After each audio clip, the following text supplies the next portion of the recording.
tailgate show, the tailgate show. And you say Shot City, the tailgate show, the tailgate show, the tailgate show. And you say Shot City, the tailgate show, the tailgate show, the tailgate show. And you say Shot City, the tailgate show, the tailgate show, the tailgate show. And you say Shot City, the tailgate show, the tailgate show, the tailgate show. And you say Shot City, the tailgate show, the tailgate show, the tailgate show.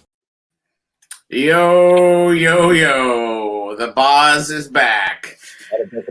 What's going on? What's happening? What's going on? Welcome back to another episode of The Tailgate Show. It's Double A, it's B Diddy, it's Air Jer, a.k.a. the Stone Pony. I don't even know. What's up, fellas? Feeling a little bit different than last week, wouldn't we say? I'm gonna call him the bandwidth pony. Hey. Take how you get it, baby. Justin Fields. Dude, Who? Victory Monday, right? I was feeling good after that game, too. I'm like, this is a nice victory, right? And then Nagy had a ton and just shit all over. Yo, don't fucking put the cart before the horse. Let's enjoy it. We're not fucking talking about Nagy yet. Jesus Christ, you just pulled your own rug out from under yourself. I know. You're like, let me reenact my misery on the podcast. No, like, I'm just we were about to enjoy Justin Fields, and you're like, but then Nagy. Well, no, I'm not looking to get in depth about it. I'm just saying, like, the whole, like, it was a great win. Like, I love the game plan, even though, like Nagy has us in such a bad place that we want that old Fox game plan.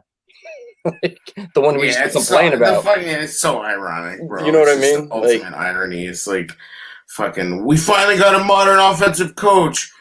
Why won't he run the ball? Jordan Howard is the best. Laser said 39 times, motherfuckers. Like, yeah. Firing the laser, like the baby. fucking laser show, bro. Listen. So I was at work because I work on Sunday. So the game is on, but I'm not focused in on it. So I rewatch it. You know, and I haven't been real religious on the rewatches for the first few weeks. I'll be honest, because they've been kind of ugly. I just watch the clips that everybody's putting up and shit like that. So this one I really rewatched today. And I mean, you could fucking tell from the second play of the game that somebody different was in charge, because they ripped off like a 9-yard run and then they fucking ran it again.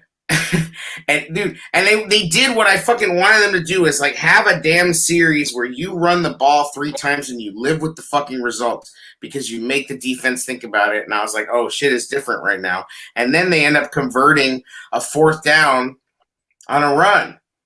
12 personnel. Fucking hell yeah. I thought that's how they built this roster. Like, if I'm Pace, I'm like, what the fuck are we playing these games with all these tight ends for if you're not even going to use them, you fuck? I'm sure Pace is like, awesome. Laser's actually using our roster to block. I didn't see much out of them in the offensive scheme. Fine. Use them to block. That's something. As far as receiving, I hear you. I'm talking about Holtz and James and fucking Komet. Those dudes need to be blockers. Graham got a little dirty too. Right. But I'm not going to expect that at him. Just like Olin Kreutz says, Graham is a wide receiver. He's called a tight end, but he's a wide receiver. For him, he showed some effort. Go ahead. They went 13 personnel in the red zone. Fucking, I love that, dude. That's so We've old. been calling for that. We called for this 2 weeks ago. Bro. It's like, you've got them. You've got all these tight ends. Use them.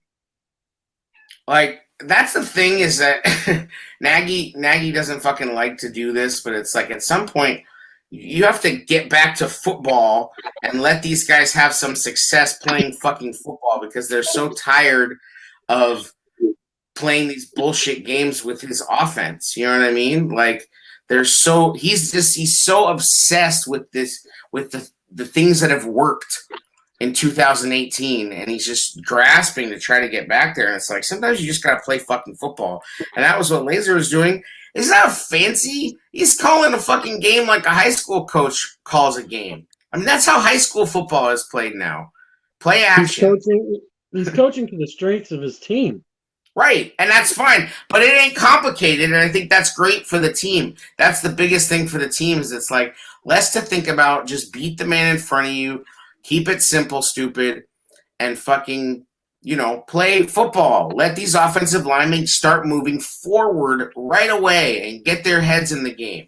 And just for the listeners, sorry, not to cut you off, Yeah. but like the comments aren't coming in from Twitter. So I just looked it up and we can't even receive comments from Twitter right now on StreamYard. So I don't know what's going on with that. We'll have to look into it. Yeah, so sorry. Sorry if we don't see your comments. I guess somebody could watch it on their phone with the sound off, maybe. It'll be so fucking late. Nobody's in there. Nobody's in there anyway. It says 0 viewers anyway, so fuck y'all watching the fucking Raiders get smacked.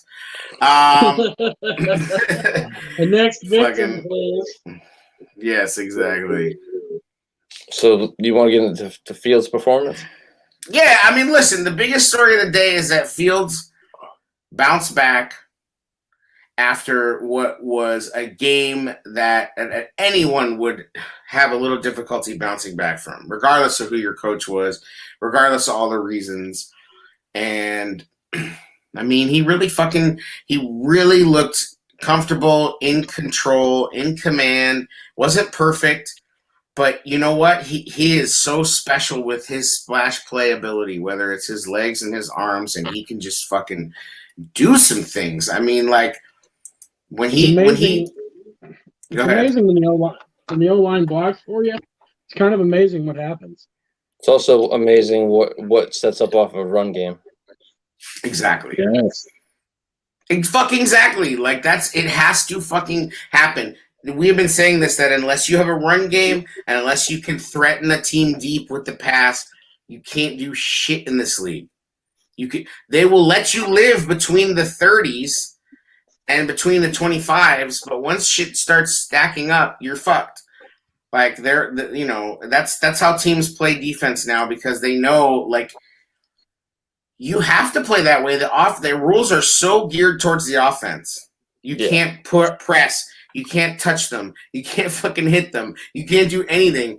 So it's like you got to pick your spots when you can play that way. And teams would just be like, we're fucking happy to let you, move it between the 30s. But once it gets down in there, it's like, it's going to be on. We haven't had this kind of arm talent since Cutler. Yeah. I mean, laser beams, bro. Look, I uploaded a highlight. Check it. Oh, yeah. Cool. Play fake. Fields delivers over the middle. Allen Robinson. Playing? And that is a gain of 30 yards. And that ball. Bro, when was the last time you saw a 30-yard first down over the middle like that? Show me the Mooney one, though. I didn't upload that one. Oof. That was just a quick one I had.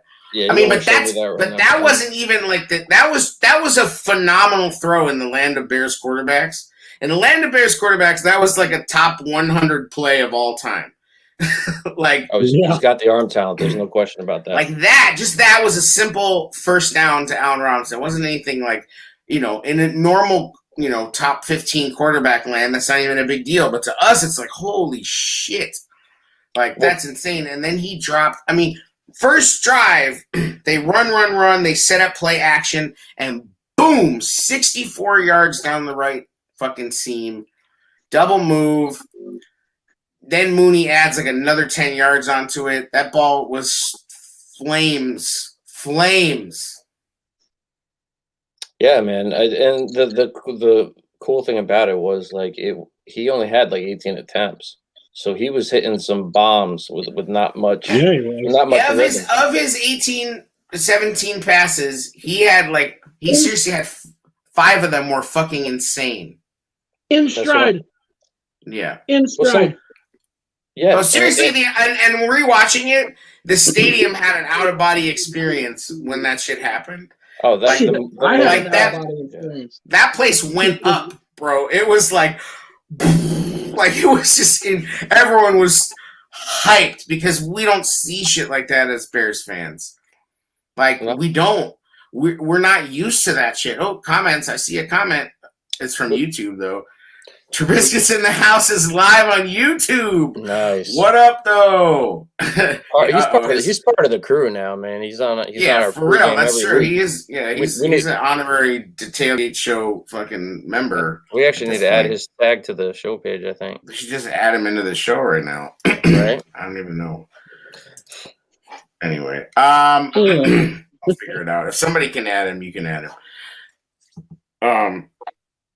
I'm like not figuring it out. But back to fucking Fields. Back to fucking Fields. That he just looked in rhythm and he had time and he's just firing fucking laser beams. Like, you know, even the 3rd and 5 to ice it on that good 4-minute drive that they had was huge. I mean, that's huge. Allen Robinson didn't have a choice. It was implanted into his chest. Absolutely. You know what I love about it? He got interfered with. So shout out to Robinson for fucking doing a good job with these 50-50 balls this year. The thing I love about Fields, man, is that they're bringing him along slowly, and he's like, "Fuck it, you give me a small sample size, I'll show you something." Like, compared to the improvement, right? The improvement from the week before. Mm-hmm. How can you stop this momentum like that? I know we're gonna get into it later, right? But how can you even cool this off? Like, how do you not want this to keep going? I don't know. I mean, and the wave of emotion that's over the team right now. David Montgomery. We got to talk about David Montgomery. I don't think him not starting Sunday. I think he's starting Sunday. I don't think it's even real. I think it's just Nagy being a bullshit artist. So. Like, maybe I don't know. It's just whatever it is, it's fucking annoying. I'd rather miss the playoffs and watch him develop than make the playoffs and lose in the first round. Yeah. I'm tired. I'm tired of the word salad. I'm tired of all the bullshit. I'm tired of the mind games that don't work. Like, I'm tired of the shit. Like, just fucking shut up. If you're not gonna say anything fucking of note and of meaning, shut the fuck up and don't say anything. Just be like, you know what? We're not talking about that. We're on to Las Vegas. And, you know, it's like he fucked himself because he was too honest in the beginning and he was so beloved in 2018 and he's been craving that fucking love. Oh, we're getting into it now? I don't want to, but like, fuck. Like, he just gets me fired up, bro, because he fucking wants so badly to be loved again like he was in 2018. He wants that so bad. It's gross, bro.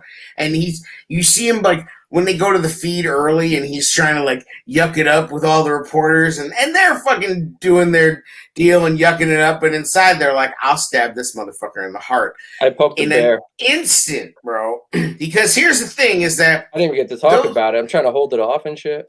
Those reporters are still gonna be there after him. Mark Potash has seen how many fucking coaches come through. Brad Biggs has seen it all, bro. It's like they're friendly with him, but when it's time to twist the fucking knife, they're there for it. Go ahead, Jared. You talk about a team wanting swagger, right? Allen Robinson, Damian Williams, Darnell Mooney, with Justin Fields. Your team gets that swagger. They start playing with an edge. Yeah. You can't go back. You can't go back. You just look at it's just different when he steps onto the field. It's no fucking slight on Andy Dalton. Dude is a far more talented athlete than I could possibly imagine ever to be. He seems like a fucking phenomenal human being. Like, phenomenal. Like, what the fuck? Like, he's so nice and good and like, you know, but he's also like, he's like the brawny paper towel man, like, come to life. It's like, fucking, what the fuck? This guy's like, how can you hate this guy? But when Justin Fields steps on the field, it's like fucking Darth Vader comes out there, you know? It's just like, everybody's like, oh shit, now it's on. Like, and that just is what it is. And you can just see how everybody was turned up to be running the ball and to be fucking running their shit. I mean, Nagy talks about how they had this powwow, which we kind of, a lot of people clowned, but it's like at the same time, like, I'm sure it felt good if people did to get shit off their chest, right? And I know Nick Foles went in, dude. Oh, I would pay money to hear what Nick Foles said because Nick Foles does not give two shits. He's getting paid. He's getting paid. He's on easy street. He is just like, I am counting my motherfucking blessings, but I will shred you. And I guarantee you, that dude, I'll bet you that dude gave a straight sermon.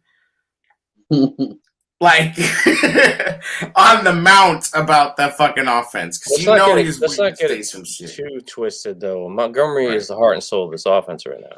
Agreed, but and that he's the tone setter. Justin's still young. Bro. Justin will be the leader eventually. Right. But right now it's Monty. The offensive line set the tone. 4th and 1, and they got it. Oh, yes, they had extra guys in most of the game.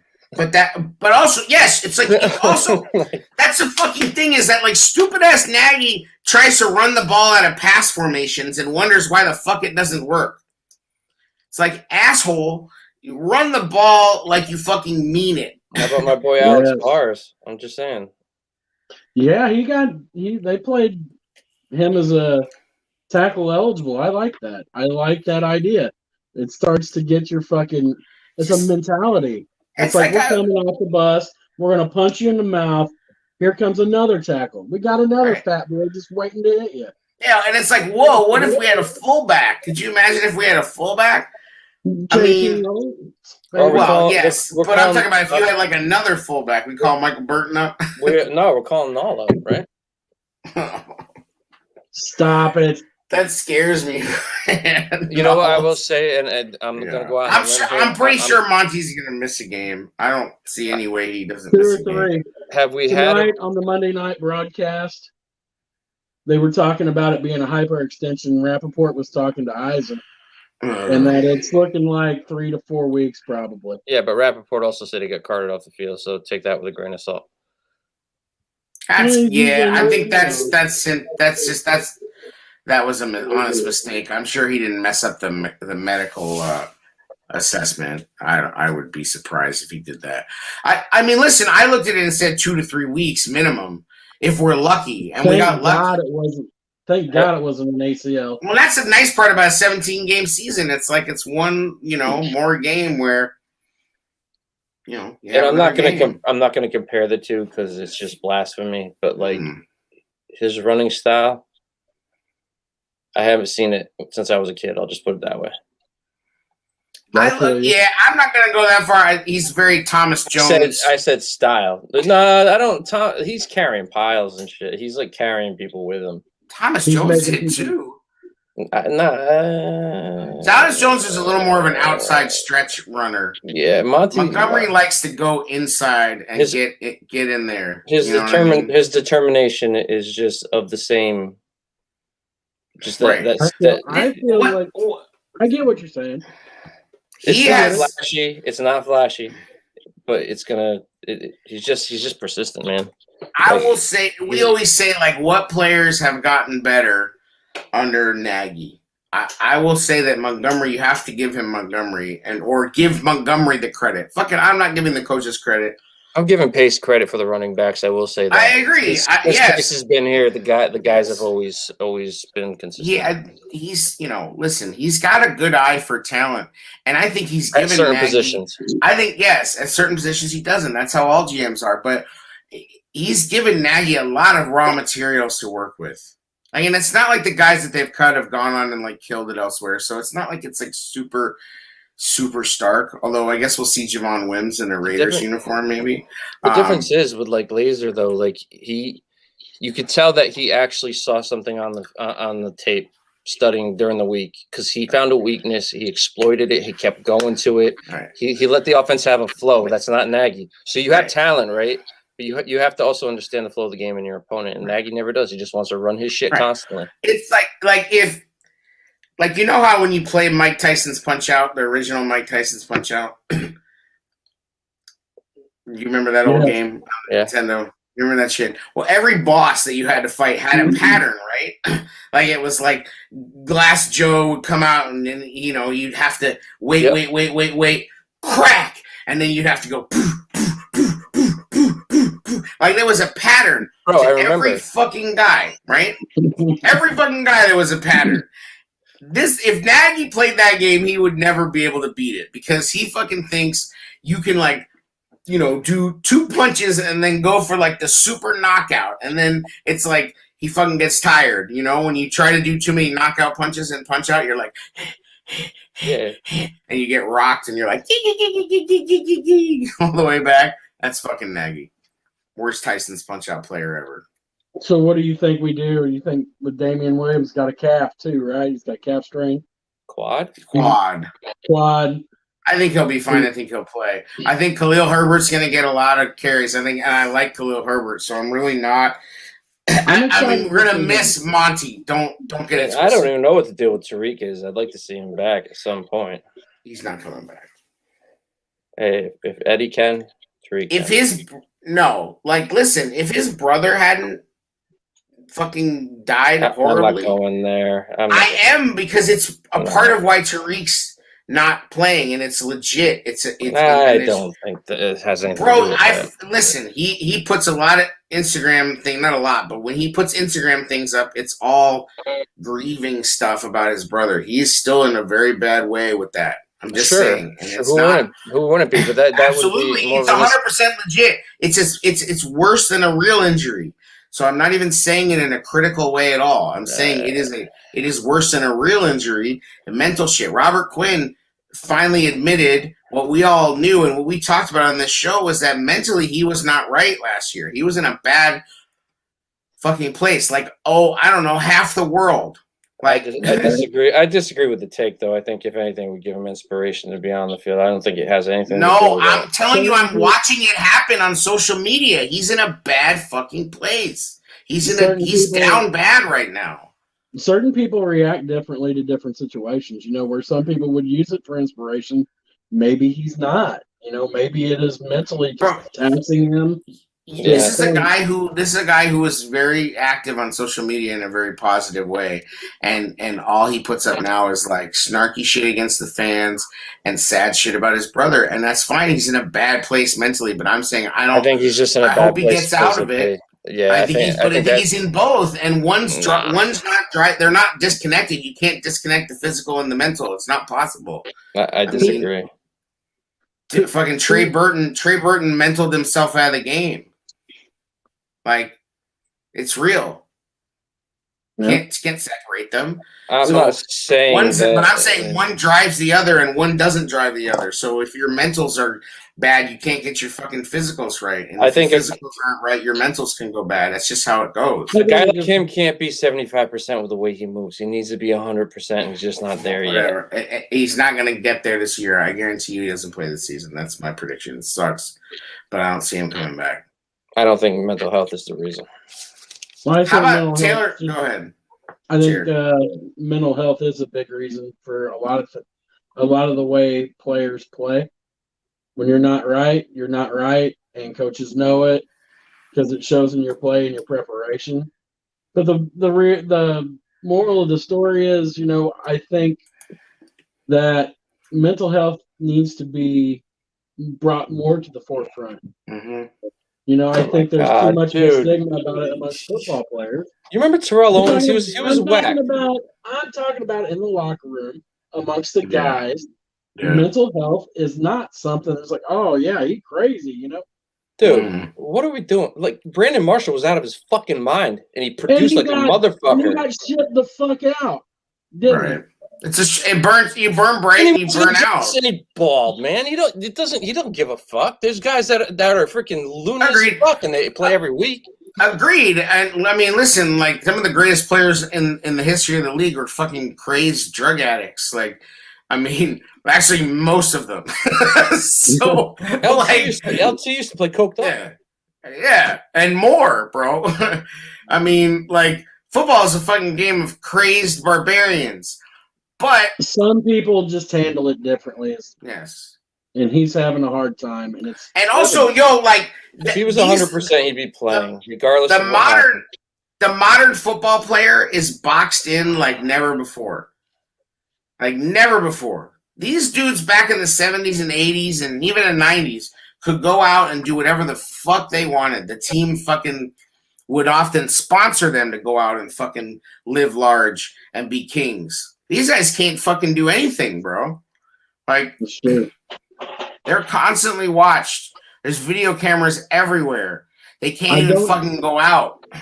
I don't disagree that it's physical, Brian, but I also don't disagree that it's partially mental. I'm not saying that's not a hard thing to deal with. It absolutely fucking is. Right. But if he was 100%, he'd be on the field. It's just you see this more and more happening because the injuries they play out in the public eye, and everybody starts judging these players immediately as they're in I just real said I time. want him to come back, man. I know, but I'm thinking it's real. I mean, you just can't separate the two things. As somebody that had a front row seat for the whole Derrick Rose debacle and saga, like the mental can completely, crush the physical and vice versa. And so I think I'm just saying, like, bottom line is I don't see this guy coming back and playing. I just don't see it this season. I wonder why the questions haven't been asked by the press, if they already know or what. Because it's sensitive as fuck. They know it's sensitive. And I bet you, I don't even want to give the Bears credit, but a smart organization would put it out to just little bullet note reminder, this shit happened, tread lightly. And technically he's also not on the roster, so I don't think you're supposed to. I think it's kind of taboo to talk about dudes who are on IR, like in those circles, because it's like they're not on the roster. Don't bother us about them. But I'm sure that they, I'm sure they'll. And whatever it is, I hope for the best for him, for recovery on both ends, man. But like I just hope he's available for us soon because his skill set would be helpful right now. It's a shame, as he's also just a spark plug. He's a spark plug emotionally for the team too, like. Nope. He's just shit. He's so much fun. We've had so much fun watching him now for 4 seasons.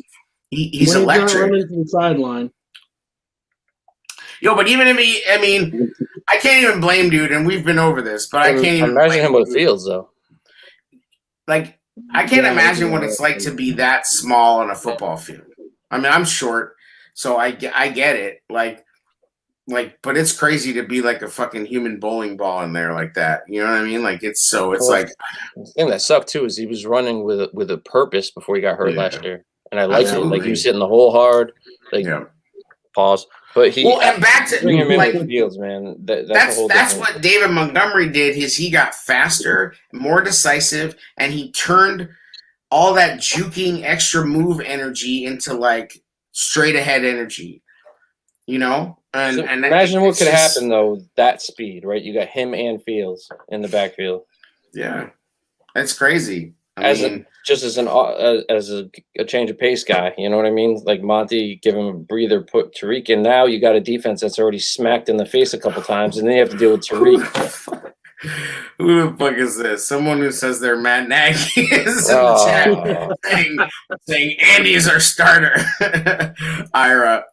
Trubiscuit says the good news is the upcoming strength of schedule we'll get to see just how effective this offense is with laser calling plays when the competition gets better. What does this look like? Yeah, absolutely. But like as much as we like to say what's the competition, and as much as it's cliche to say it's a week-to-week league, it's a week-to-week league. You got to play everybody differently. The Bears proved that this week. Yeah. The only thing coming in. Yeah, and the defense allowing the Lions in the red zone so many times, that was the only thing where I was like, you can't fuck around with what's coming up on our schedule like that. Nope.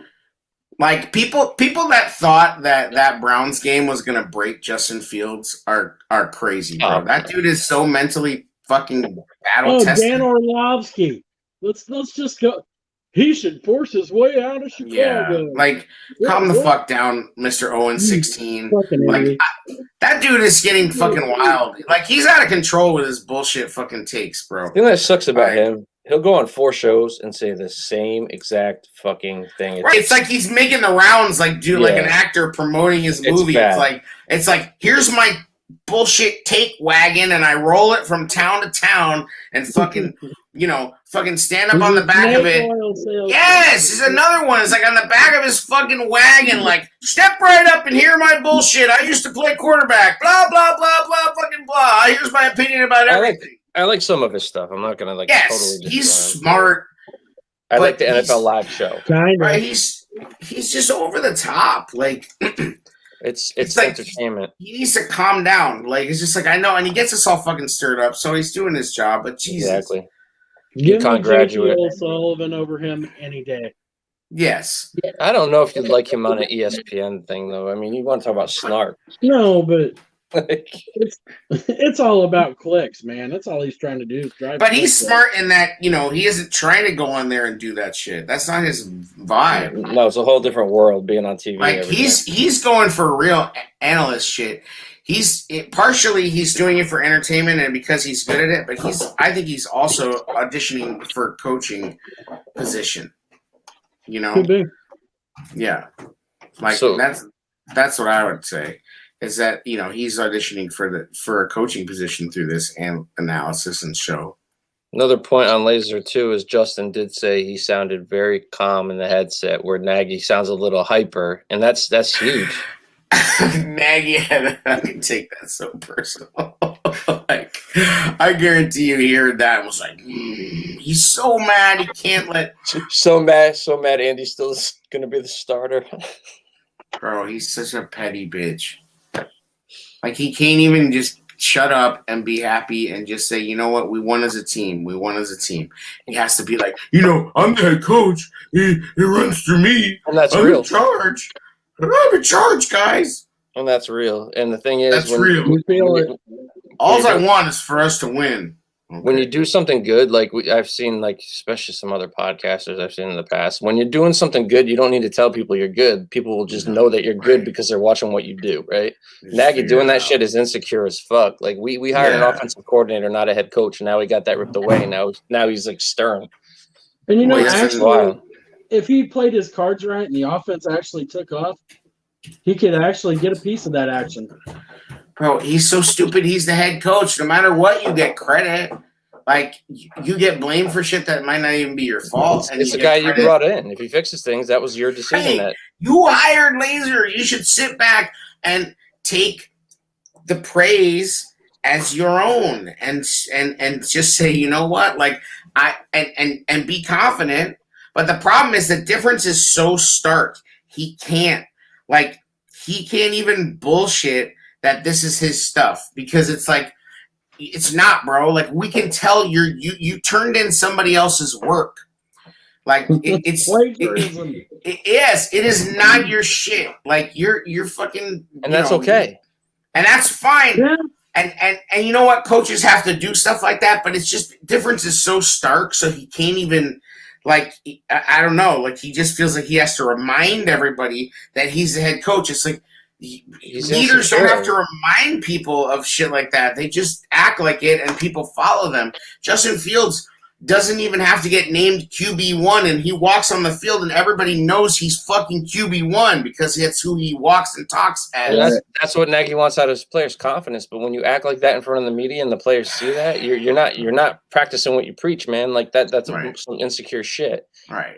And you want to get up and fucking be Mr. Boom and fuck, you know what? Like, and it's like, I don't know if he's bored or he's just too twitchy or whatever, but like, I'm cool with him just being Johnny Headset, no menu, just walking around doing his shit, talking to people. If they win, I don't give a fuck.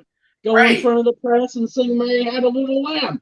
I don't care. Just win. Right. I mean, he could literally ride a big wheel up and down the sideline. Exactly. And if they win fucking 30-10, I'm down.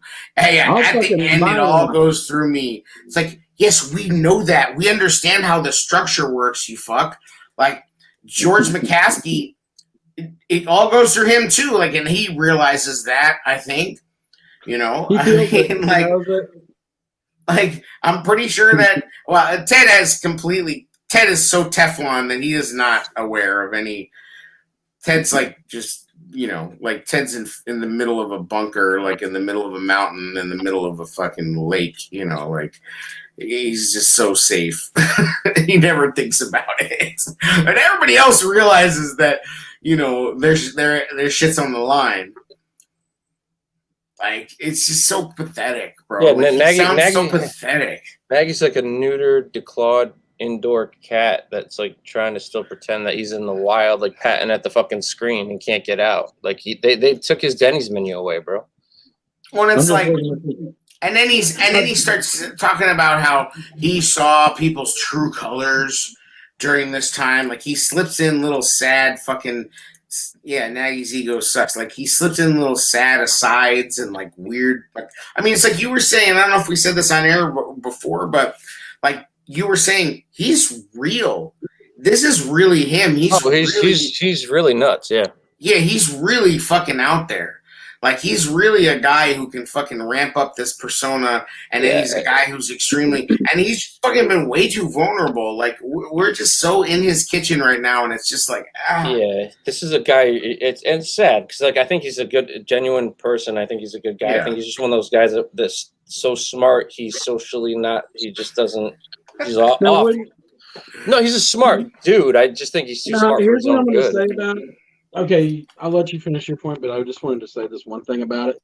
You know, he's a guy that spends 16 to 18 hours a day looking at probably film, talking football. That's all he does. He doesn't have a life outside of it, you know. His life outside of it goes on pause during football season. I mean, that's every coach. So no wonder, and you have to have an ego.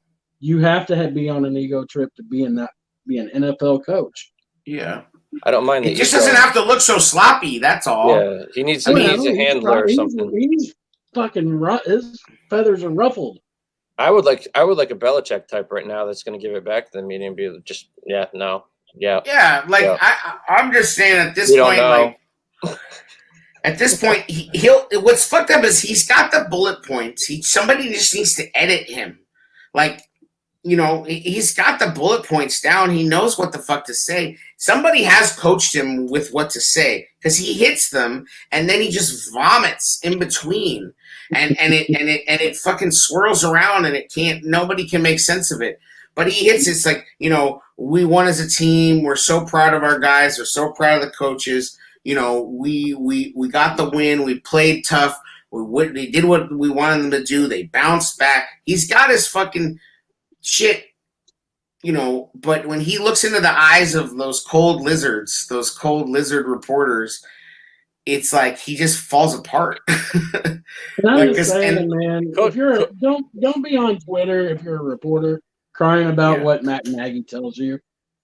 You know what? You're there. You're in the fucking room. Yeah. Dude, agreed. They're doing their job. Like, if anything. Yeah, but don't cry about it and say, well, Matt Nagy said this because I asked this question. I don't think that many of them cry about it.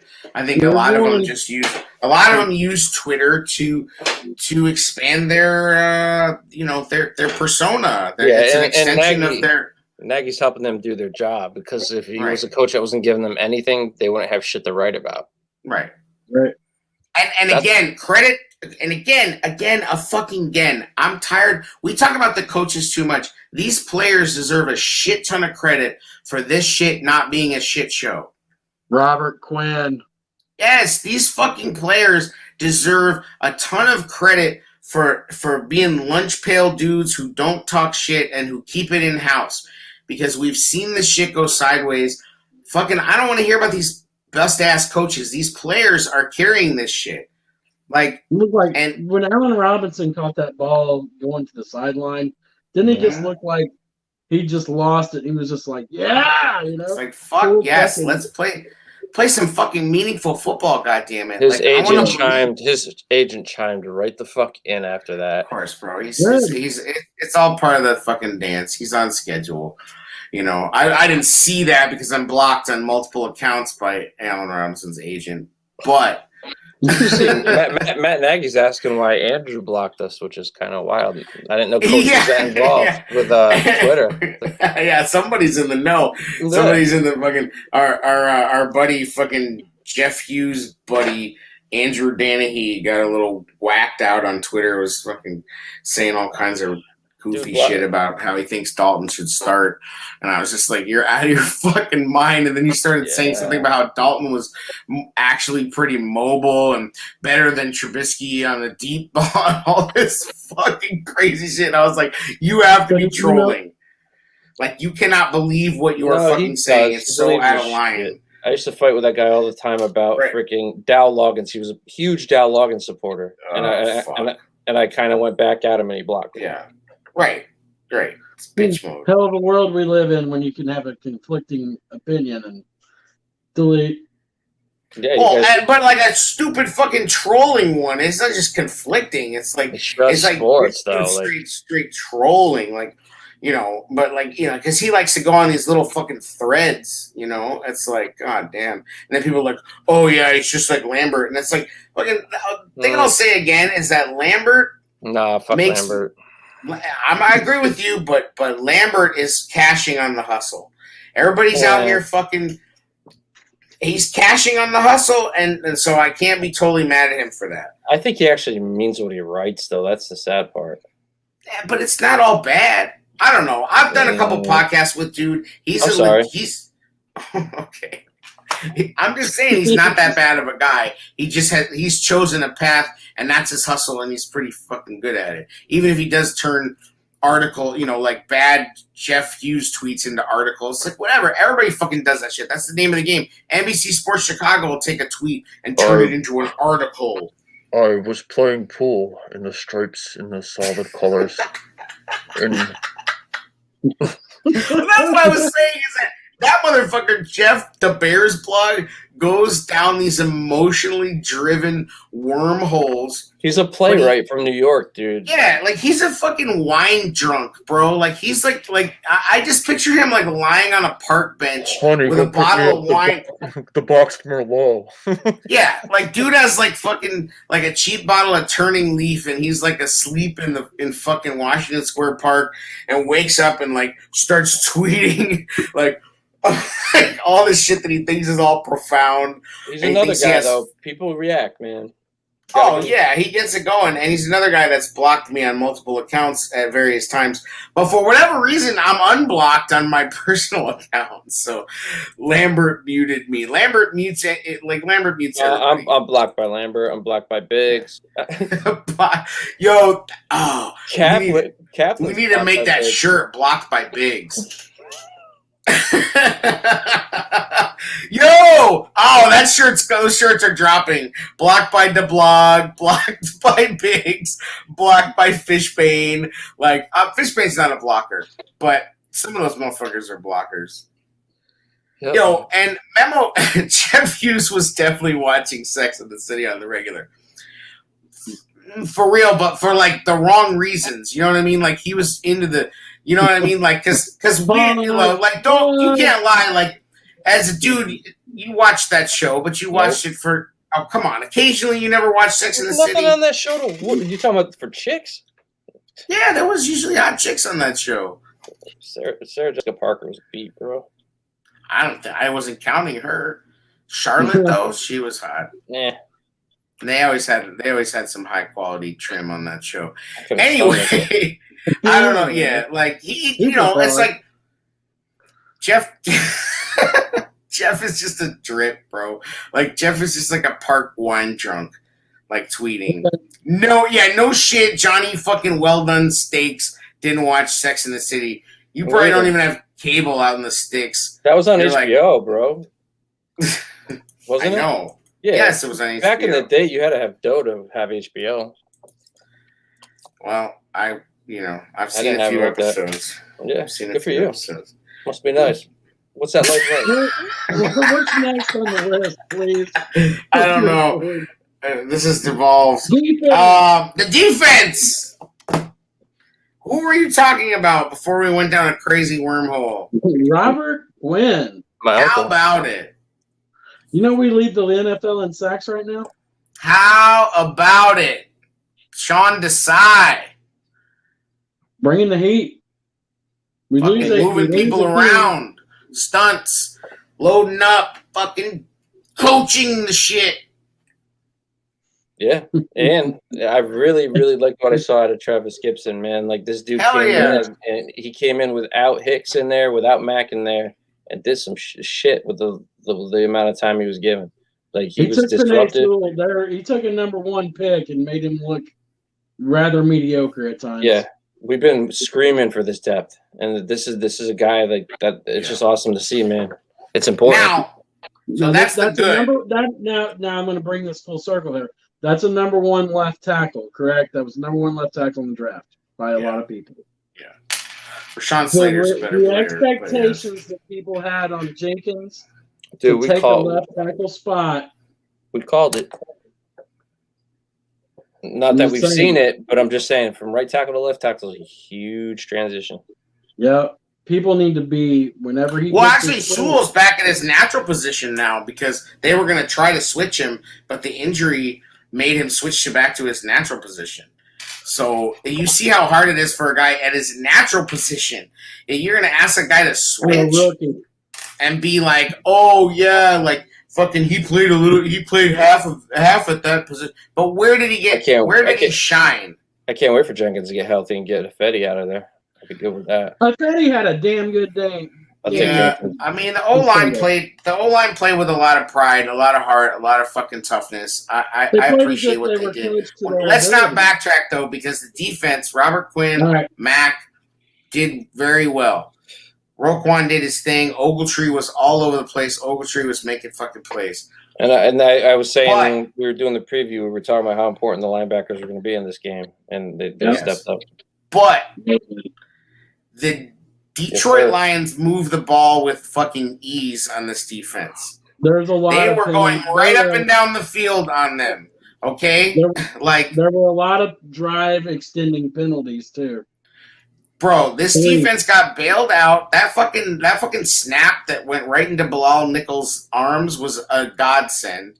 Like Jared Goff just shit all over himself and handed them a lot. Like they were playing aggressive. I liked the way they played. They were after it, but they got fucking gifts. You know what I mean? And then you couple that with weird play calling. Like, this game could have been a lot fucking closer than it was. And they were playing a bend don't break for some reason. I don't know if it's because they saw something. I think they got the lead. Yeah. But he was still bringing heat. So that's what I respect about him is that they were playing a little bit of like a soft, don't get beat for the big play. But I don't think you see that every week. I just think that for some reason they were doing this against Detroit because he really hasn't done that much. Well, they were doing, and I'm definitely not a fucking expert on this, but I listened to Aqib Talib, who was fucking great, by the way. Like Aqib Talib is great. That's a fucking great ass combo. The two of those guys. It sounded like Kaplan with him, didn't it? A little bit. Kaplan, Gus Johnson sound like Kaplan. A little bit. No, not at all. I thought Gus Johnson's a fucking beast. That dude's a badass announcer. The two of them together were great. Aqib pointed out. Right. I wasn't pointed out. What? You really don't think they were good? They're okay. I wasn't like, oh my god, best announcing crew ever. Shut the fuck up. Aqib Talib was like rare steak terrible. Are you serious? You think that? He was decent. Fucking get out of here, bro. That might be your worst opinion in a while there, Trubisky's. Yeah, he was pretty solid. He didn't call Hunter Hillenmeyer Hiller Huntenmeyer.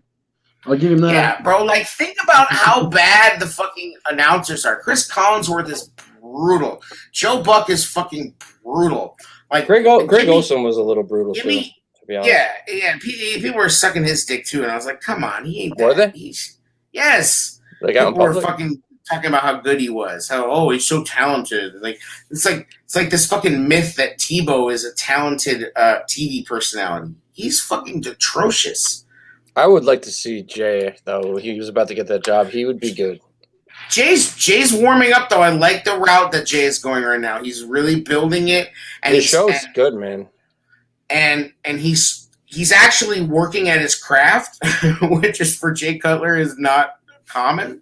So it took him a while. I think he kind of like jumped in with both feet on trying to be like a media personality. Well, and he's no, like, Fox hired him before he decided to go to Miami. He was. I know. They were just going to give him a shot, but I'm saying like I like the way he's going at it now, where he's not like just jumping into something, so he doesn't flame out. He's building his own persona, and then so he can use point that. About Talib.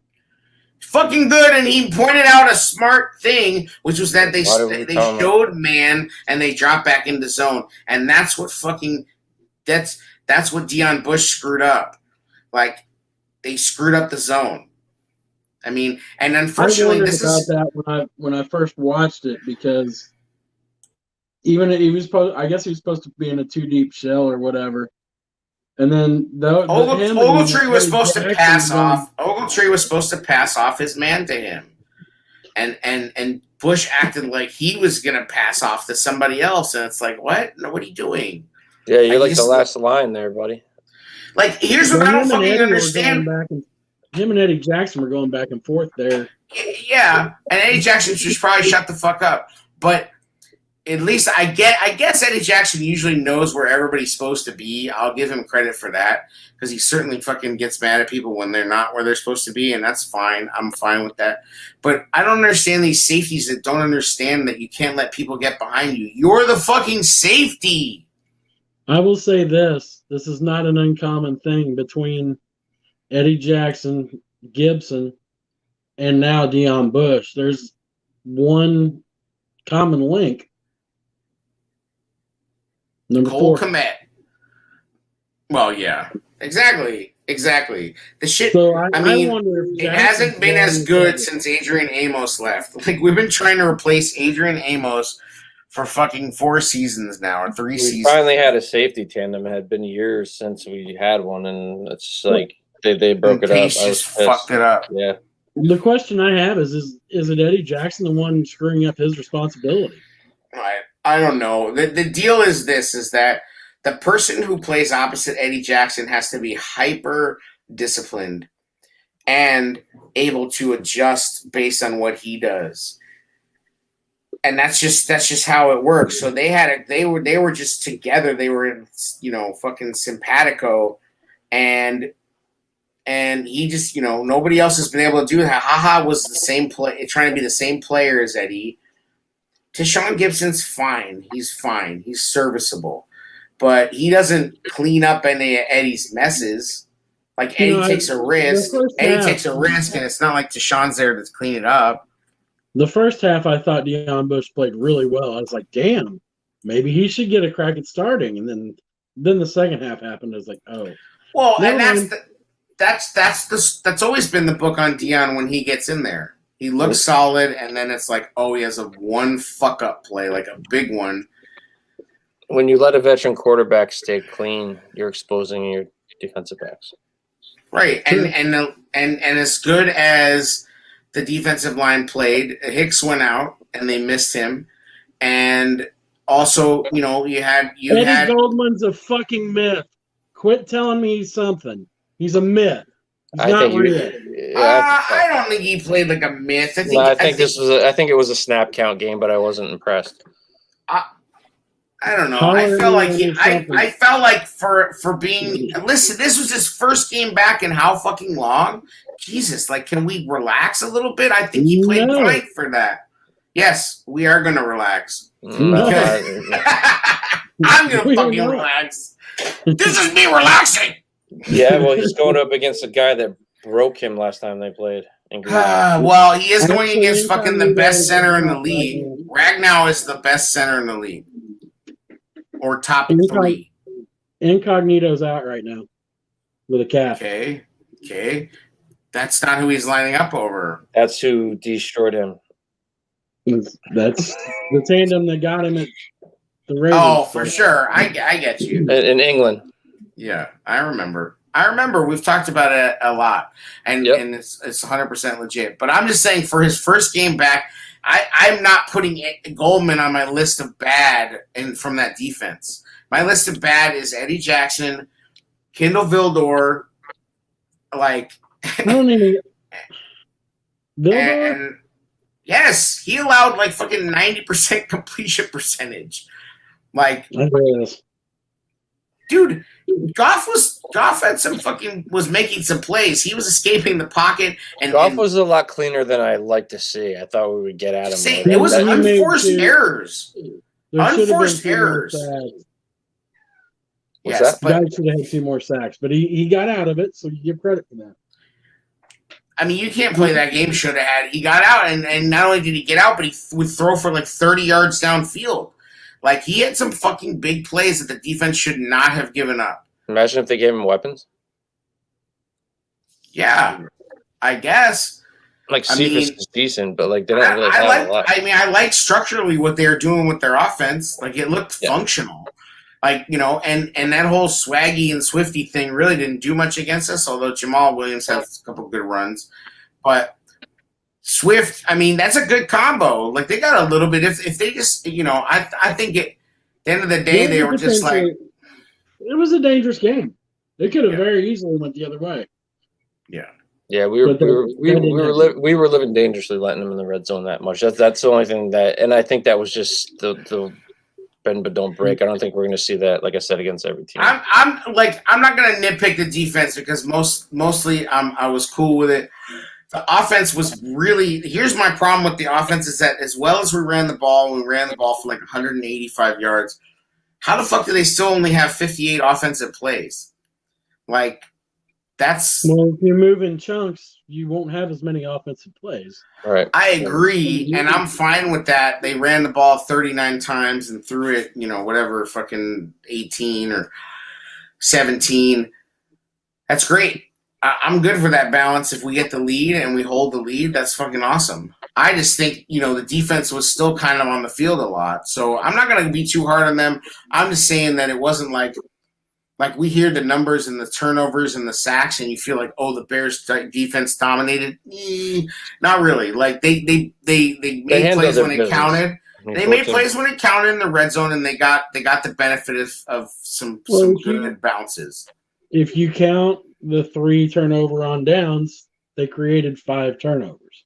And this Detroit team sneaks back into games, man. They have like I said, I'm not going to shit on the defense at all. They fucking played well. It was a good, you know. I thought the special teams did okay. Our punt return sucks. Yeah, Miss Sim Webster, whatever. Jared, question you said. Oh, Danny Trevathan. Who? Does he get back on the field again? No, and I already said this earlier. They're Kyle Longing his ass. I think he should, at least as a depth piece. You got not unless somebody gets injured. Not unless somebody gets injured is he getting back on the field because he can't play special teams. Christian Jones plays special teams. Okay, Alec Ogletree even plays some special teams. Like Danny Trevathan ain't playing those special teams. He's too old. Like, and that's why they're gonna have a hard time putting him back on this roster, especially when you're carrying 3 quarterbacks. I think he'll be back. I don't know. Not unless there's an injury. Not unless there's an injury. Ogletree is not. He's not young, man. Like it's a long season. You need depth. He's a whole lot younger than Trevathan. I don't know about that, dude. I mean, listen. It's a long season. Injuries happen. I'm just saying the fact that Danny can't play special teams is hurting him right now, and the fact that we have 3 fucking quarterbacks we don't need.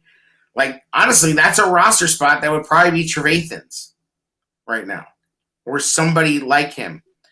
Right? I said this before, we're wasting a fucking roster spot on this, you know, quarterback bingo. And I guess it's okay now because like Dalton got hurt. So Danny's 31. Danny's 31, Ogletree's 30. Yeah, but Danny got a lot of mileage on him. Ogletree doesn't have that kind of mileage. He's not even I don't think he's even always been a starter. I'm just saying, you know, like Ogletree is fast, much faster and more dynamic than Trevathan. Trevathan's steady, you know. I just think I don't know. I like. I don't know, man. Danny Healthy's a kind of a beast, bro. Like I think you never he's healthy. I don't know. Been a minute. Oh sure. It's been a minute. I mean his healthy was here and now his healthy never gets above here. He's like a rechargeable battery. Like it's slowly can't fucking get up to 100% anymore.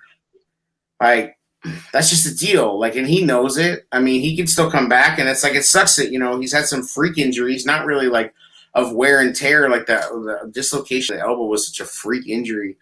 Like, he's had a good long career. I think he can still play, but like, I'm just saying that the fact that he can't play special teams or won't, I don't know if he won't. I just think they don't want him to because he's going to get hurt. Hurts him. That's all.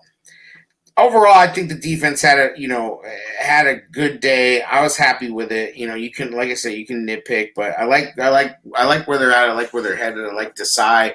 I like what Quinn's putting together. We have 2 players in the top 10 in sacks. Got 4.5 and 4. Jalen Johnson's playing fucking lockdown. Yeah. Like, this dude's locked down. Sorry, I didn't hear you well, Jared, but yeah, he is.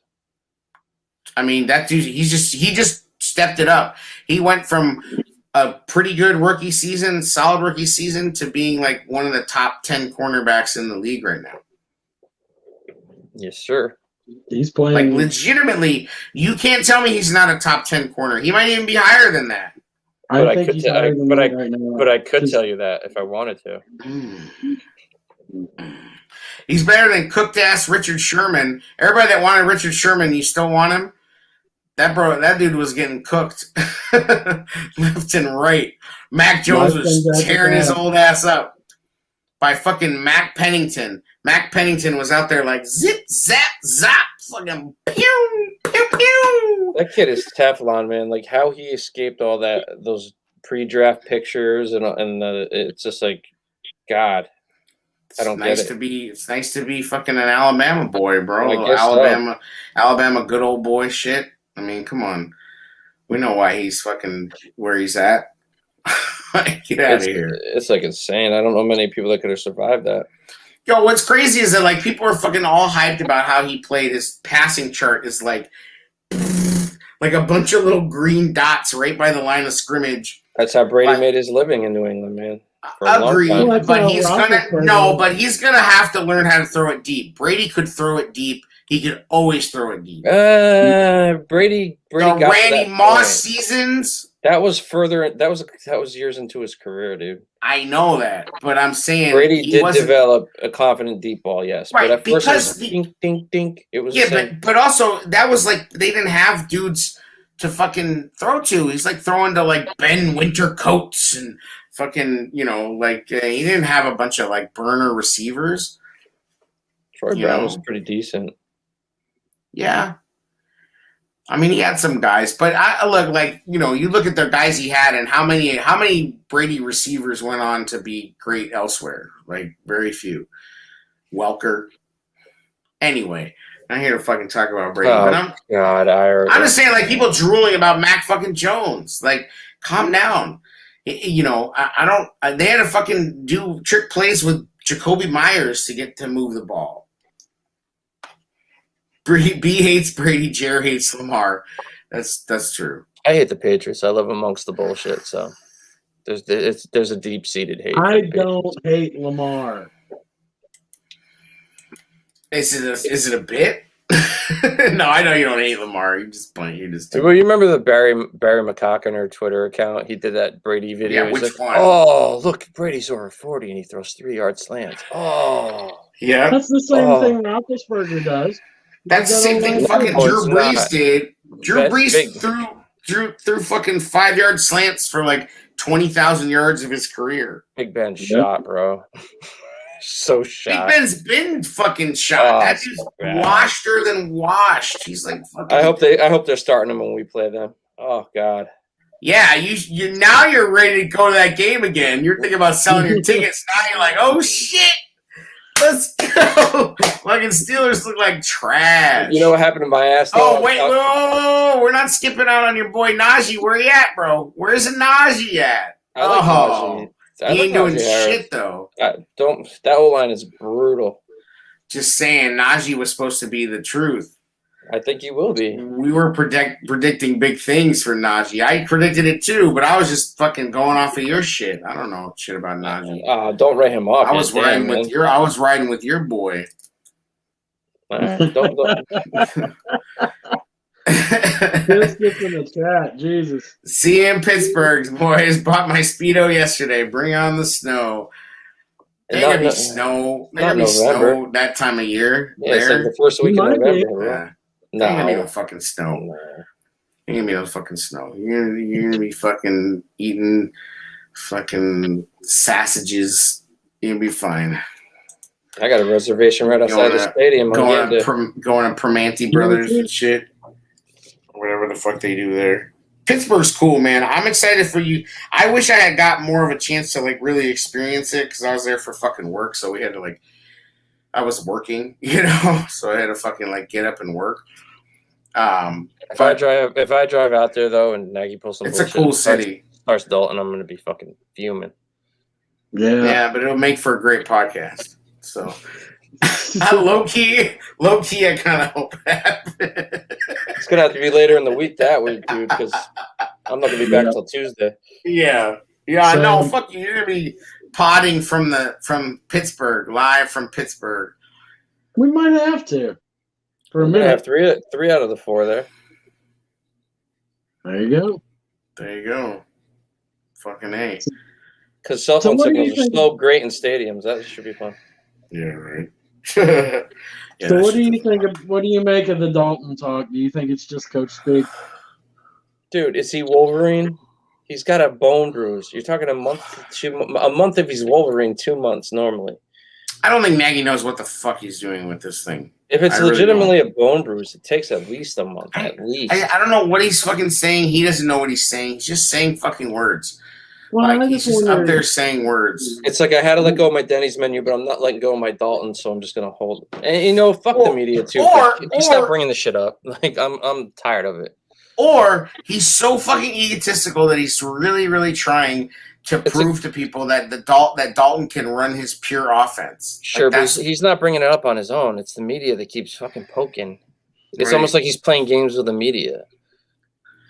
Well, maybe. I don't give him that credit, though. I think he's too much of a goober for that. Oh, sure, but they keep nudging him about it. Like, he's not coming out and making an announcement. I mean, I think there's a little bit of a competitiveness to the way he deals with the media, but I think it's mostly like him wanting to be loved.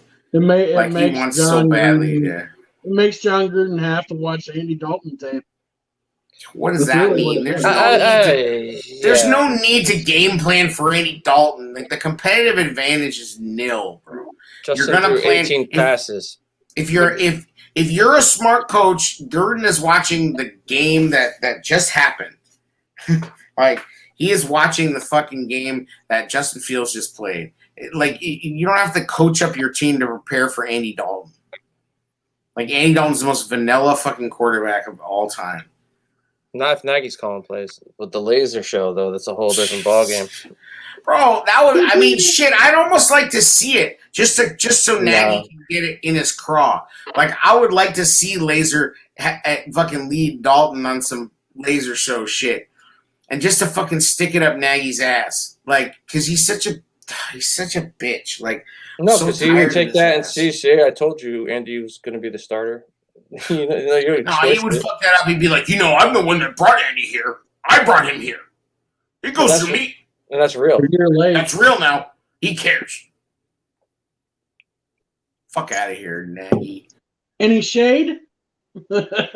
Just threw a lot. I mean, we already threw shade at fucking Danahy and Hughes and all those fucks.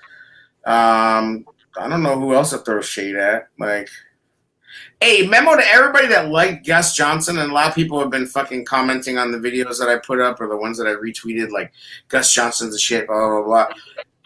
I don't know if enough Bears fans do this, and in fact, I know they don't. Do yourself a favor and listen to fucking Joniak and Thayer. Like, yes. Jeff Joniak is fucking killing it. Jeff Joniak is one of the best in the business. Like, he's top 5, top 3 maybe. Oh my God, you have no gag reflex. Come on, bro. You know I'm right. Joniak's a fucking beast. Joniak's a beast.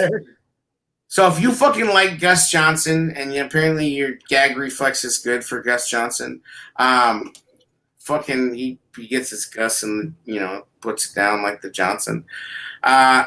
Joniak. Check out fucking Joniak. That's all I'm saying. Are we throwing shade now? I don't Yes. know. I don't know who this was Throw from, some but shade. I saw the stupid ass tweet from some fucking political fucking right wing. I don't care if you're left or right wing. I'm centered, so I'm not getting into that discussion. But this dude actually went out there, put all the shit Richard Sherman's done, right? Sherman did this, Sherman did that. Buck signed him, but Tim Tebow has no job. And he's a good person and a church going man. I'm like, do you watch fucking football, bro? What the fuck? I'm like, dude, what? That's the weirdest fucking No, they don't now. spin of a 'cause take I've Dr. ever Dre- seen. Like, somebody retweeted it. I mean, that's why fucking Tebow's beloved, because he's got all these fucking like. But the comparison, like Richard That's Sherman, crazy, bro. sure he had some shit off the field, but like, who you signing first to help your team, Richard Sherman or fucking First of all, Tim Tebow? Richard Sherman is fucking smart. He went to Stanford. You're not an idiot if you go to Stanford. Sure. Stanford graduate. I don't think Tim Tebow's an idiot. He's just not a Did good he football graduate? player. You sure he graduated, or he just went there? I'm pretty I sure don't know if he did. graduated. We'll see. We'll see. I thought it was a really I think it's stupid completely take. a whack take. Like, come on, Tebow's also like 35. Like, what the fuck? Right. Yeah. Like, but you see how many Tebow stands there are? They fucking follow him to the ends of the earth, buy Jaguars jerseys for his ass. Make Jaguars the #1 selling jersey in the land. Oh, real quick. I'm going to throw shade at Cole fucking Kmet, okay? There you go. That's warranted. Bro, it's time now. It is fucking time now, Cole Kmet, to step the fuck up and be the fucking player you're supposed to be. Bro. Okay? We bought all the bullshit. We rooted for your hometown shit. We said, oh, he had no training camp. Oh, tight ends take a while to develop. Oh, this, oh, that. I'm watching fucking these young tight ends come in and play who I never fucking heard of, who didn't go to Notre Dame. Where is your ass? When Fields fucking video game juked that guy out of the screen and then rolled out and was like, get the fuck over here, and dropped a dime, and his ass fell down like a fucking trash can in the wind, bro. Fuck. Adam Shaheen 2.0. Fuck, bro. Like, that could have been a fucking... He's not that bad yet, but he is trending that direction. Yeah, Jared's just trying to teabag it. I'm gonna do this like I did last year. Bro, how do you shake your finger like that? It looks like a sausage. Over under catches for Adam Shaheen. I mean Cole Kmet for the rest of the year. All right, I know you feel good trying to drag your little Indiana Hoosier balls over this situation, Dre. I know what you're doing, but to actually go there, Adam Shaheen, fuck out of here. How many catches does he have so far and through 4 games? Adam Shaheen would have been broken by now trying to block like Kmet does. The Shaheen thing's over the top, but it doesn't. The point is still legit that this dude is not producing. Yeah, now, but that's right now the tight end position is not producing at all as a team. Good thing they brought Jimmy Graham in to mentor him, right? What the fuck is Graham here for? I'm the over under's 37. You taking the over or under? For what? Under, far under. Huh? That's high. Over under Quebec reception? catches 37 For the season? under. Yeah. Yes. What's he at right now? 3 maybe. Yeah, I'll take 37.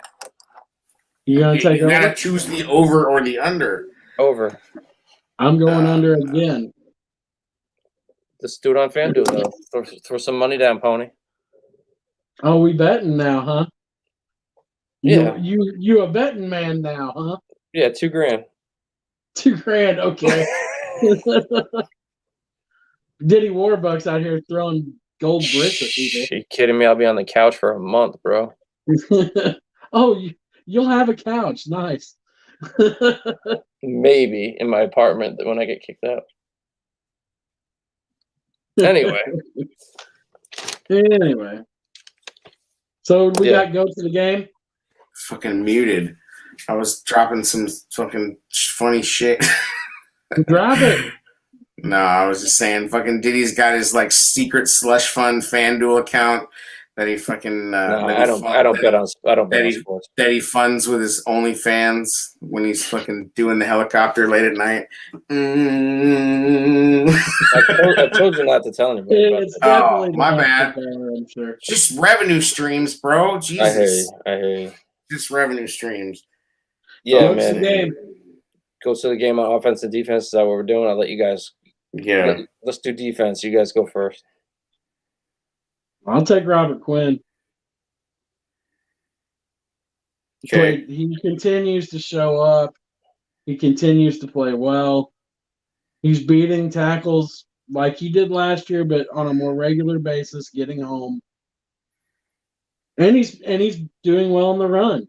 He's not been a liability this year in the run as much.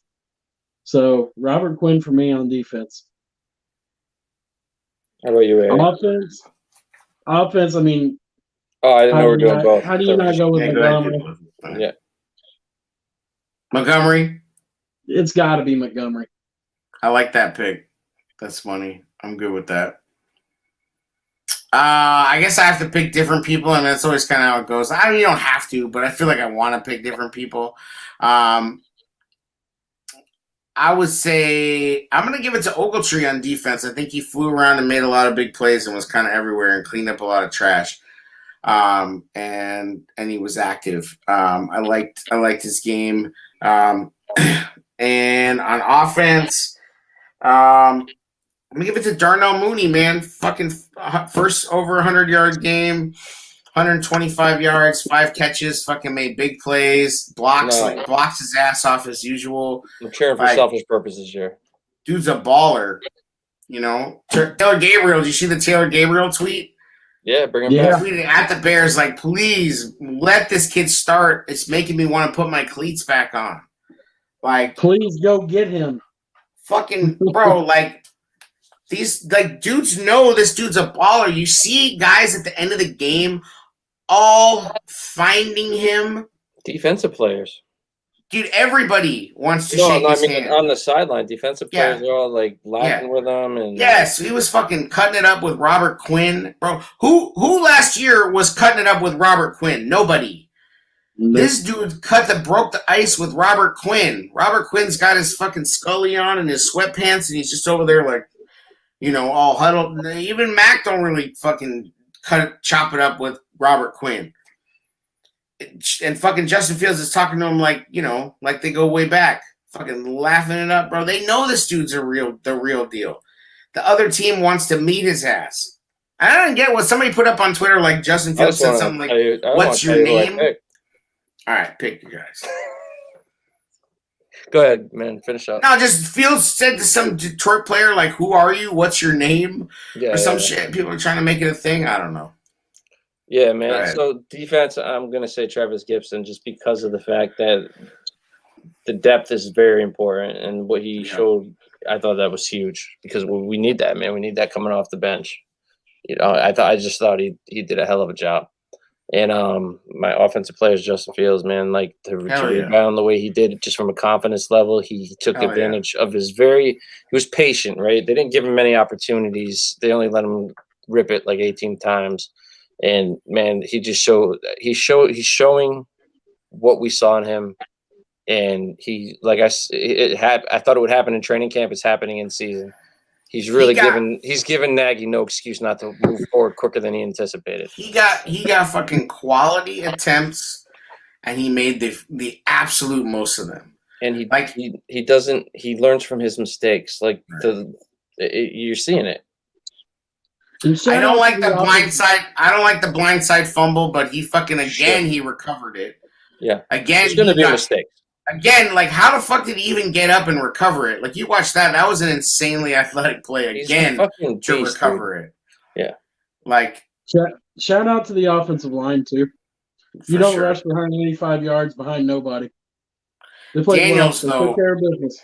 Daniels, that fucking false start. He had some fucking good Lord, man. You're at home. Overall, much better. Yes, against a team that you should really right. It's just the Lions, but you know what? I'm gonna fucking enjoy this. They, as I said, the reason that we're allowed to enjoy this, number one, is because they fucking won, and everyone should enjoy all wins. I don't care. Number two, it's so much better than what we just watched. Like it's it's just nice. I mean, thank God for the Lions, man. Like, thank God for the Lions. Can you imagine the Detroit? Like, I just can't imagine Detroit, but like, thank God for the Lions. Like, they just are get right 2 times a year. Love it. So go to the game, the Lions, for sucking. So Trubiscuits did say that Komet has 8 catches already through 4 games. So that means he needs to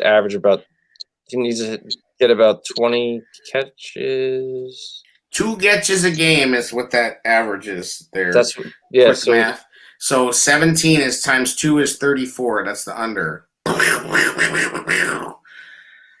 Yeah, so he needs 32 catches for the rest of the season To hit. to hit 40. But that would be over his average. That would be over his average. His average is 2 a game right now. You know what else is over? The average QB he plays with is Justin Fields. So I hope.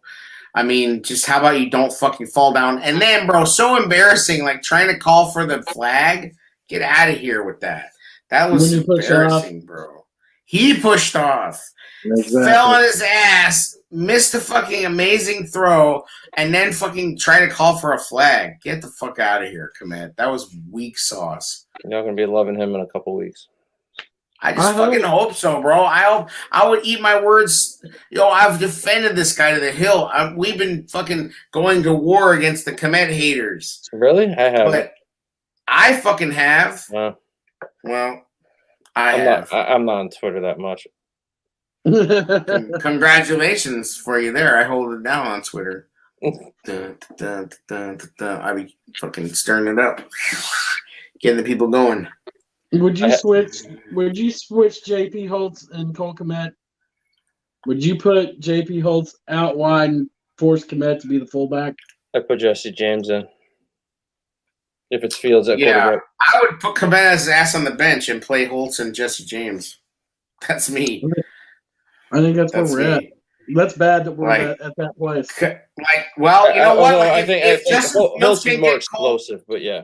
If Justin Fields can get told he has to develop, then Cole Kmet can sure as shit get told you got to watch. Because Jesse James is a better player than Cole Kmet. I don't care what you think. Jesse James is a better player. He's a more accomplished player. I think JP Holtz might be a better player.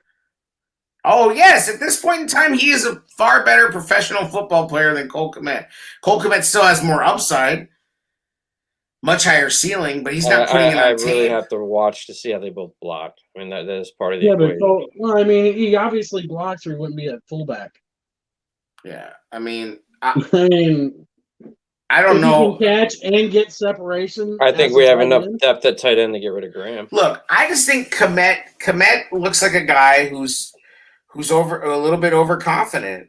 Like he thinks I'm baby Gronk, and I can just fucking go out here and do this shit. And it's like, dudes are fucking playing him real physical. Like he's not used to fucking playing against the kind of defensive players that he's playing against. It's easy for people to play physical if basically they're in your hip pocket and you're not getting away from them. He's got no separation. None. So I hope he fucking turns it around. I want to fucking root for that kid. I want him to work out. But again, it's like I sit here and I look at fucking these safeties that got drafted, the Grant Delpits and the fucking, the Winfields and the Chins and even Nasir Adderley. I don't think we're going to tight ends that much either, fellas. Like, this is not happening. I know. Like, it's weird. I know. The tight end usage is another Nagy myth. Like, so far, unless you have Darren Waller or fucking, Kittle or these top 5 guys, like, are you really going to the tight end that much? Is that really a thing? Remember back in the fucking renaissance of tight ends when everybody had 1,000-yard tight end, when it was just like the thing? Like, it's not really the case anymore. I just think JP deserves a shot. That's what I think. I agree. A real shot. Jared, see your new Broniker? No. Not that serious? No, it's not like that. Man, we fucking always find our tight ends. How about let Jeffrey Horsted fucking get out there? You know what I'm saying? There you go. Like, and I'm sorry, but like Goodwin, where are you, buddy? His Where route are running you? is terrible. Where are you? I don't know what would you guys say- expected. When the hell has he really been a focal point of I don't know. I offense? just Like, expected him to make a play occasionally. he's fast. Would you take Taylor Gabriel over Goodwin right now? Fuck yeah. Yes, absolutely. If he's I don't healthy, know about right now. I don't know. I mean, he's been if he's out. healthy and up to speed, fuck yes, no problem. You know, the Absolutely. guy I'm most disappointed in Bird. I thought maybe he might be something coming from New England. Well, and Bird is getting the snaps, and he's not doing anything with them. Like, No. he's out there. I don't think Goodwin's really getting a lot of snaps. So neither one of them are worse than fucking Wims and Ridley, but neither one of them are as good as Anthony Miller at this point in time. What I would about much Adams? rather, at this point, See I would some much Adams. rather, huh? Let's see some Adams. Yeah, like something. At this point in time, I would rather see Anthony Miller on a scramble drill with Justin Fields than the dudes they got. I don't know about that. Why, Anthony Miller, I think when he had the opportunity to be on a scramble drill with the quarterback, like, Mitch hit him a few times. Like, I think that was something he was actually pretty capable of doing, is just finding an open space and then getting some yak. I don't know. Like, I would rather see that than what we're getting out of fucking Burt. I mean, it's fucking hindsight, but like, We need to I see just it. don't. We need to see it all. We need to see Fields. Like I've said 100, probably at least 10 times on here by now. We need to evaluate our roster with Fields in. We need to move forward with Fields to see what we have for going forward. So Yeah. I think we're going to end up. There might even be guys that were like, "Holy shit, okay," because this kid is going to bring the best out of everybody. Once he gets really settled in, he's going to start making the talent better around him. That we haven't had that at quarterback in a long time. Yeah, absolutely. The tide rises all boats and all that. I mean, Didn't Mooney have a career day? It's legit. I mean, it's fucking real shit. That's Mooney real had, now. Mooney had a career day, right? That's real now. Isn't that the most yards? Yes, yep. Yes, first time he's gone over 100. That's the Justin Fields effect. This is what this kid Exactly. does. In the first drive of the game, he cracked Mooney open, bro. Like, it was like, oh, like it was fucking the heavens open, and it was like, this is what I came here for. Yeah. Like, Well, even flames. first time this season, it's like, okay. Hey, but he only caught 3 balls. I mean, it was the Mooney game. It was the Mooney game. And everybody else, did he even hit anybody else? I can't remember. Damian Williams? I mean, did anybody else even catch any fucking passes? Komet had one that was kind of behind him on the sideline. Screen pass at that, though, the Williams. Yeah. There was a Holy screen pass. shit. Williams played good. I liked Williams. I think Williams and Herbert, I think we're going to be okay if Williams and Herbert are the two. Yeah, I'm you all had, right with that. Laser calling his first game for Fields, so everything was a little vanilla, and everything was it wasn't anything crazy. But you let him start getting comfortable with Justin. Yeah, but So they he's still on they took shots. Like, You can They do took that. shots.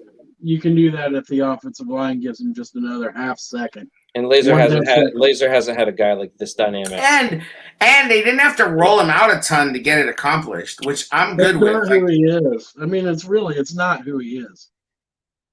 He Yeah, can beat you to the edge, but Justin, I mean, as far as if you go look at Ohio State, he wasn't that rollout too much guy. absolutely you know what I'm not. Like, that's the most lazy, ignorant fucking take that people keep making on national media is you got to roll him out.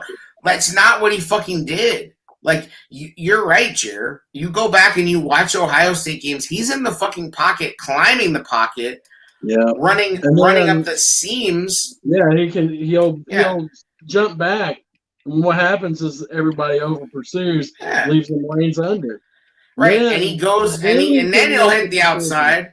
When he gets to the second level, he gets to the outside. But people Yeah. act like he's like the race around the edge guy. He's not, and he's not a rollout half field guy either. Like that does him a disservice. There was the play that he made with his legs. He stood back there, and you could see him bouncing like in rhythm, right? And he fucking did 2 shoulder shakes, and then he just fucking burned out of the pocket, and just that he had that thing that he had in the preseason when we saw it, where it's like everything, like inside of his mind, I guarantee you the game is slow for him. He gets shit for saying that, but it's real. In his mind, when he sees the game, it is fucking real. slow for him. Like I guarantee you, things get because he plays like it's slow for him. He plays like it's slow for him when he's moving like that, and the way he can change speeds, it's sick. I mean, it's really like something we have not seen in a long time. And the way he can rip the fucking ball, like Gus Johnson said, Justin Fields is slinging that rock. Yeah, he does. Been my guy since January, boys. He throws a freaking laser. He threw a laser. Missile, bro. The thing is, it's got that bucket touch at the end. Yeah. Cutler's ball was angry, fucking laser. Like his has that little dip at the end that lets the ball be caught. That over the shoulder catch by Mooney on that's sick. That's bucket. That was insane. But the fucking one-handed grab by Mooney, that really, if Justin throws him a better ball, he's to the house. And his hand was fucked up, guys. Yeah, I know. And it rained. It was wet. Yeah, the rain wasn't that bad, but yeah, it was legit. I mean, he's not a fucking raw. He's not Mitch. Like, stop telling everybody. Oh, Jesus. Lord Voldemort. Sorry, fuck. No, why? Yeah, right. Fucking Trubisky said Ross Reed put out a good tweet today. A trade to send Andy Dalton to the Steelers makes so much sense and it won't happen. Yeah, whatever.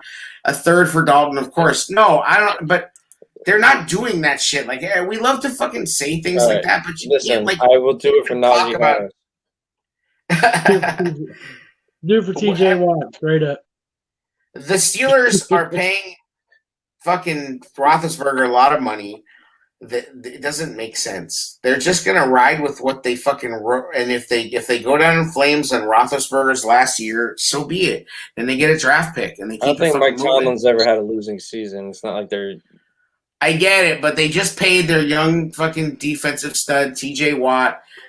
It's time to turn over the quarterback. They need to be on a rebuild track. Like they don't need to win this year. They need to fucking lose and get a quarterback. Or actually, maybe fucking Aaron Rodgers. You know, Jerry. I mean, I don't think you could say what you think this year's soft in quarterbacks. It's not that great. I mean, you got Spencer Rattler's the biggest one, and I think it's early though. Like I think guys can turn it on. You know, I think you'd be surprised. I saw Rattler ranked third. I still think Howell is solid. Well, he's getting publicity. Yeah. I mean, we'll talk about draft when it comes. I haven't studied it, but that much. But I'm just saying, like at this point, the Steelers have to be asking themselves: is it worth it to just lose? God, I hate Spencer Rattler. Just look at the guy you want. Iris says, God, I hate Spencer Rattler. Just look at the guy and you want to punch in the face. I guess. I thought that people put up that video where it was like he was supposed to supposedly be an asshole to some kid. And to me, it was like a bunch of dudes just busting each other's chops. No, like, he was on QB1 season 3. That's what. And he was a dick on that show? Kind of pompous. Kind of. As a kid. All right. Well, whatever. But I saw that video, and that's from that show, and I felt like the other kid was giving it to him just as good. Like, they were fucking going back and forth. Like, I thought they were just giving each other shit, and the way they cut it together, they made fucking Rattler look like an ass. But I felt like he got, kind of, that was like editing. Yeah, I just feel like that I feel like they edited him to be that. And listen, he gave them the material, so it's not like it wasn't him. So you're always, even with his parents, he was a little douche. All right, fine. I just don't think he was as much of a fucking douche as everybody's saying. That's all. All right. But anyways, the Steelers ain't fucking trading for Andy Dalton, so it's cute to tweet that, but come on. I'd be down with it. Sure, fuck. That would make the Pittsburgh game interesting. Oh, Andy Dalton would get killed. Andy Dalton would get killed behind that line. Hey, I mean, they were fucking close. If the Steelers didn't have to play the refs and the Packers, can you imagine? Yeah. I mean, that's the refs fucking screw the Steelers. I mean, they're not good enough to probably beat the Packers, but they were in that game. And they fucking, you had a blocked field goal that. Yeah. Ben is shot, guys. He's shot. Yes, he's shot, but they can still win and don't count Tomlin out. I just don't know if it's worth it. Is it worth it to go at fucking 9-8? I don't know. Is it worth it for the Bears to do it? I like seeing the slow death of Ben. Unless it's Fields. To be honest. I don't care about going 9-8 unless it's Fields developing and looking good and making progress. I don't give a shit. No, I don't want no Dalton 9-8. I don't even want a Dalton 10-7 that much. Like, it does nothing for me. It's all about Justin, man. Let's just call it what it is. It's about his development going forward. If Nagy doesn't see that, they need to shit can him. Correct. I mean, Rich Eisen nailed the shit. It was the same shit in San Diego or L.A. Chargers with their coach. Kept going back to the well with Tyrod Taylor, and it was just like, see ya. Yeah, like you just cannot be on the wrong side of an undeniable force. Like you fucking he's on the wrong side of history right now, and it's like you fucking help bring this guy here. Like, can you get out of your own way and just take the fucking credit? And stop alienating the fan base. I just don't understand what he's fucking thinking right now. Like, that's insane. He's just so sad about his precious offense not working. Dude's rattled, man. He's shooketh. And he's just fucking flailing. And it's like, God damn, can you just, we're trying to like you, but you're making yourself so unlikable. And that's the crazy thing where when Justin said those comments, that they're deeper than people are giving him credit for. Like, it was calming hearing Laser in the headset versus Nagy's crazy ass. That's real. That is real. And two, it's like, God damn it, it's got to be kind of annoying to have the offensive coordinator also be the head coach. Because, the offensive coordinator is supposed to be kind of an ally of the quarterback or somebody who pushes him. I think good teams have a good cop, bad cop relationship between the head coach and the offensive coordinator, and the quarterback can kind of live in that space. But when they're the same person and they're calling the plays, it's just a lot. I'm sure Nagy thinks all the time, you can talk to me. And everybody's like, no, you asshole, you're the head coach. We can't talk to you. But if you're just the offensive coordinator, you can have a very personal relationship because you're just chilling with the assistant manager. When you're chilling with the big boss, it's like, you got to be fucking, you can't be loose. Dad Laser on the coach's show. I haven't heard it yet. I'm looking forward to it. He's loosening up, man. I think he sees his opportunity to show what he can do. And, he's not going to be with the Chicago Bears forever. So he's taking his opportunity just like Fields is. And he's going to be like, you know what? I'm going to show this bitch ass how to coach. Because Laser got a whole lot more experience than fucking Nagy. I mean, yeah, he's been fired, but he kind of got unlucky. No, he does. He has more experience. I call him. He's been unlucky in some spots where he got fired. It wasn't like he sucked. He just got unlucky with the head coach turnover, and he didn't. He wasn't good enough to get promoted or take anybody's job, but he didn't get straight up fired. Like, we must change OCs. He got stuck in regime changes in Miami and in fucking Cincinnati. So it's I think dude has some talent, and I hope he fucking gets a chance to continue. But Nagy I agree with you. I would trade him if I could too. Nagy just can't get out of his own fucking way. So I'm just saying, if I'm Pace, I'm working those phone lines, trading Andy, clears the decks, Justin the Star, Foles to back up, get the much needed capital. I guess, man. It's just unrealistic as fuck. People are like, the Bears need to trade for a nickel cornerback. They're not going to.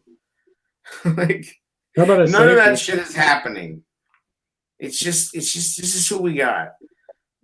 You know, Yep. Shelley. I mean, I hope Gibson comes back because Deion Bush is fine in spots. I'm still waiting for Steven Denmark to do something.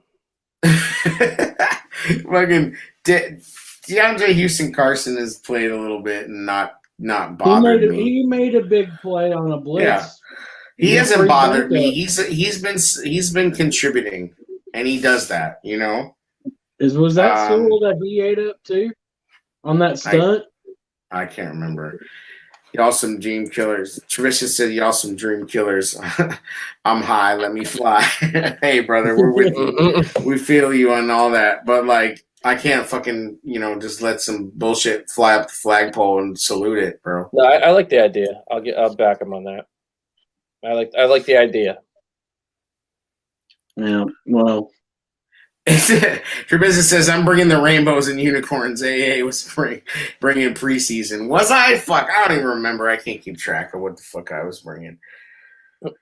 Anyway, fucking, it's a win. Like, it's okay to enjoy it. I just hope that this asshole Nagy doesn't. Like, what a buzzkill! He's the definition of a buzzkill. Hey, bro, you done? You done? Your shirt. You done, son. Yeah, it's you done messed up, AA Ron. Oh, okay. Yeah. Let's see. Nice shirt. Yep. Anyway, that's it. That's all. That's the fucking show. Thanks for listening. Thanks for tuning in. Thanks for jumping in the chat on YouTube. I don't know what's up with the Twitter chat, but we'll figure it out, or maybe we won't. We got a clean fucking show at a chair, so prayers up to the fucking gods of telecommunications. We're with you. We appreciate you. We see you. That's it. It's just another episode of The Tailgate Show. The laser show going to Vegas. The internet. The mighty, mighty internet. Pew, pew, pew, pew, pew. Pew, pew, pew, pew, pew, pew.